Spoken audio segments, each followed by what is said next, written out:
So, something I want to talk about is something later in the game as you progress. You'll start doing more events, different areas in the game start to pop up. And something that you do as you play the game, campaign or not, is dungeons. You'll find dungeons throughout the map, and dungeons are exactly what you think they are. We talked about it in a previous video, where you go in, you kick ass, you take names, you follow a few quests, huge rewards, and that's kind of it, right? You can rinse, repeat them, you can do them as many times as you want, and there's a ton of them.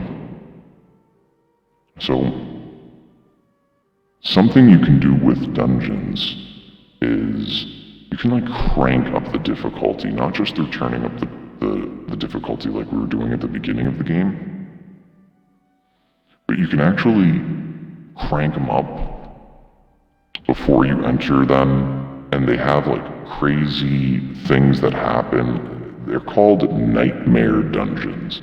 It's not just you're going in the dungeon anymore. It's you cranked up the difficulty and something crazy is about to happen while you're in there. So with nightmare dungeons,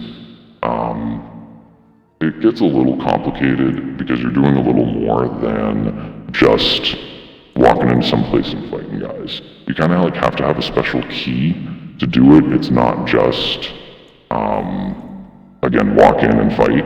There is a dungeon here normally, but I just used a key to do a super dungeon. Again, they're called nightmare dungeons.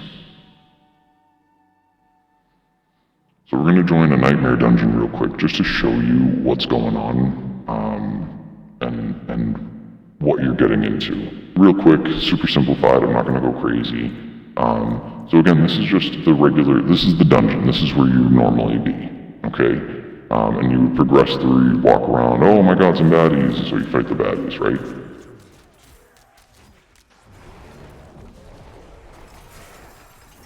Cool. Bunch of stuff, that's awesome. I love killing. I love murder. So, as you progress, you fight more bad guys, you'll have a couple quests, whatever. But if you look really closely before you enter, on my little key that I used, it tells me something, and what it tells me is that you can earn more experience in this dungeon, and that monsters have a barrier. And it's not always the same. It's not always the same. Sometimes the monsters always have fire damage. Sometimes there's a crazy lightning attack that's chasing you.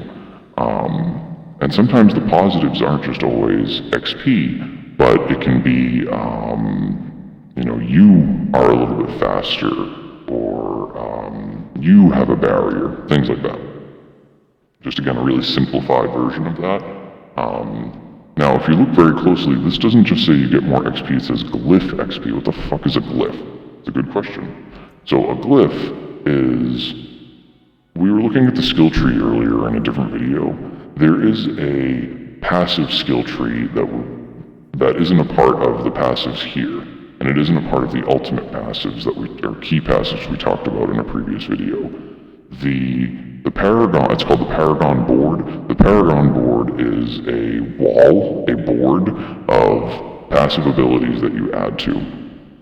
And glyphs are kind of interchangeable parts of that board. So you can add a special glyph to your board, and your glyphs can level up, so it's something to kind of aim towards.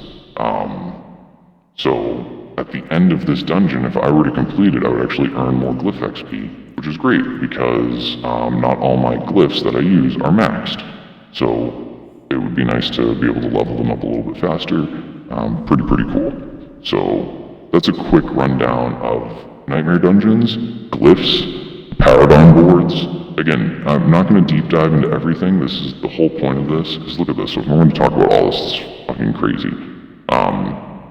The whole point of these videos, you'll see a series of them, is to simplify this game for people, just to have some fun. make it easy to take in. There's so much going on. I feel like sometimes I watch these videos and I binge watch all this content. So I'm bad, I don't care. But sometimes I realize that even when I'm talking to my friends about this game, I just start deep diving into the info and they look at me like I'm speaking a different language. And they're like, hey, that sounds like fun, and then never play again. That's probably because they just don't like me. But I think part of it is because I'm like ruining the game for them. So the idea of these videos is to kind of simplify the explanation here.